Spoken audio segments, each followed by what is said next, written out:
The crackling campfire cast dancing shadows across the clearing, its warm glow offering solace in the chill of the night. Camping had always been my escape, a chance to disconnect from the hustle of everyday life. But on this particular night, the tranquility shattered. An otherworldly rustling in the underbrush caught my attention, and a guttural growl rumbled through the silence. I froze, my breath hitching as I peered into the darkness, heart pounding against my chest. Among the trees, a figure emerged, a towering silhouette with piercing amber eyes that seemed to lock onto mine. The creature stood on two legs, its fur bristling in the moonlight. Panic surged through me as I scrambled for my flashlight, illuminating the figure for a brief, heart-stopping moment. The dogman, as the locals whispered about, stood there, its presence both haunting and mesmerizing. Time stood still as our gazes held, a primal fear clawing at the edges of my mind.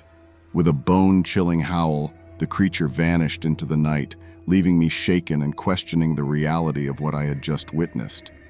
I'd always been drawn to the allure of the unknown, fascinated by stories of cryptids and unexplained phenomena. Growing up in a town surrounded by dense forests, tales of the dogman were ingrained in our local folklore, a cautionary tale to keep adventurous souls from wandering too far. But rationality often overshadowed superstition, and I dismissed the stories as mere legend, until that night. The encounter shook me to my core, blurring the lines between reality and the tales spun around campfires. I spent restless nights combing through books and forums, seeking answers that eluded me, desperate to rationalize the inexplicable. Yet the more I searched, the deeper the mystery seemed to grow. I couldn't shake the image of those glowing eyes, the primal fear that gripped me in its presence. In the aftermath of that chilling encounter, I became consumed by a newfound obsession, an insatiable thirst for understanding the enigmatic creature that had crossed my path. Friends dismissed my account, chalking it up to fatigue or an overactive imagination, but I couldn't shake the feeling that I had glimpsed something beyond the realm of our understanding. Camping lost its appeal. The once comforting embrace of nature now held an underlying unease. I couldn't erase the memory of those amber eyes, haunting me in the quiet moments, urging me to delve deeper into the mystery. Years passed, and the encounter remained an unsolved puzzle, a lingering presence in the recesses of my mind. I never returned to that campsite, haunted by the fear of encountering the dogman once more. Some mysteries, I realized, are better left unsolved, their secrets buried within the shadows of the unknown. And so I continued my life, forever changed by a brief, terrifying encounter with a creature that defied explanation. A reminder that the line between folklore and reality could blur in the most unexpected of ways.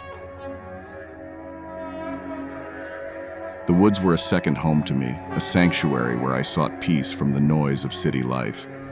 With a rucksack slung over my shoulder and the setting sun casting an amber hue across the horizon, I ventured deeper into the dense forest.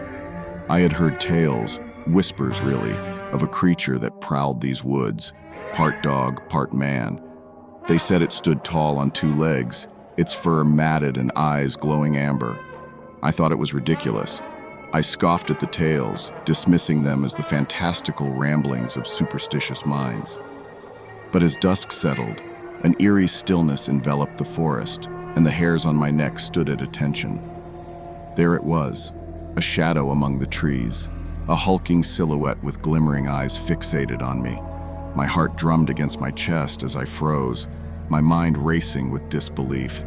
It took a step forward, then another, closing the gap between us. Instinct propelled me to bolt, my feet pounding against the earth, branches clawing at my skin. I could hear its heavy footfalls behind me, a guttural growl reverberating through the night. I stumbled, gasping for air, my pulse pounding in my ears. With a final burst of adrenaline, I burst into a clearing, the moon casting an ethereal glow. The creature halted at the forest's edge, its eyes boring into mine with an almost mournful intensity before retreating into the shadows. I collapsed, breathless and trembling, grateful for the clearing that had spared me from an unknown fate. As a child, I'd been enamored with my grandfather's tales of the wilderness, stories of survival, and the unexplained. He'd regaled me with legends of the dogmen, cautionary tales spun to keep me from straying too far into the woods alone. Yet with the passing of time, those stories faded into the recesses of my mind, dismissed as folklore meant to frighten. I'd grown complacent, forgetting the lessons of my grandfather's warnings until that chilling encounter, a stark reminder of the mysteries lurking beyond our understanding. I never ventured into those woods again, haunted by the memory of that night. I heeded the warnings passed down through generations, acknowledging the existence of forces beyond our comprehension. And though I'd escaped unscathed physically, the encounter had left an indelible mark on my psyche, a lingering unease whenever I found myself near a forest's edge or heard a distant howl in the dead of night. Some mysteries, I realized, were best left undisturbed. We loved to play in the wood. We had made it our playground, a vast expanse where we forged unbreakable bonds through laughter and shared adventures. But one fateful night changed everything. A creature whispered about in hushed tones around campfires had attacked one of our own. Paul, usually the most fearless among us, was left shaken and bloodied, his account of the encounter sending shivers down our spines. Determination mingled with fear in our hearts as we armed ourselves, a group of friends turned hunters. With flashlights cutting through the inky darkness, we ventured deep into the heart of the woods, hearts pounding in unison with each step. We were young, cocky, believing that courage and numbers would shield us from the unknown. But as the trees loomed taller and the shadows thickened, doubt crept into our minds. The moon cast an eerie glow, lighting up the clearing where Paul had been attacked. Silence enveloped us, broken only by the rustling of leaves and the erratic beating of our hearts. Then a growl shattered the stillness, sending a chill down my spine. It was here, lurking in the darkness, eyes glinting with an otherworldly gleam. Panic surged, but resolve held us together as we raised our weapons, hearts racing with a concoction of fear and adrenaline. Shots rang out, echoing through the forest as we unleashed a volley of desperate gunfire, aiming at the shape that darted between trees. But it was agile, elusive, vanishing into the night with a haunting howl, leaving us breathless and trembling in its wake. We were terrified. We were changed after that night. Our once carefree jaunts through the woods turned into cautious forays, always wary of the unseen danger lurking in the shadows. The incident had bonded us further, forged a silent understanding among us, a shared secret that bound us together. Paul, still haunted by the attack, left the town, seeking solace far from the woods that had once been our haven.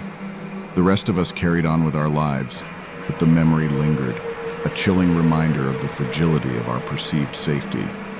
We never spoke of that night again. Who would believe us? Each of us harboring our own nightmares and unanswered questions. Some claimed it was just a bear or a trick of the mind in the darkness, but the terror etched on Paul's face that night spoke volumes. And so the woods that had once been our refuge became a place of whispered warnings, a cautionary tale to those who dared to tread too far into the unknown. The creature, the dogman, remained a mystery, a specter haunting the periphery of our memories, a reminder that some horrors defy explanation and evade the grasp of human understanding.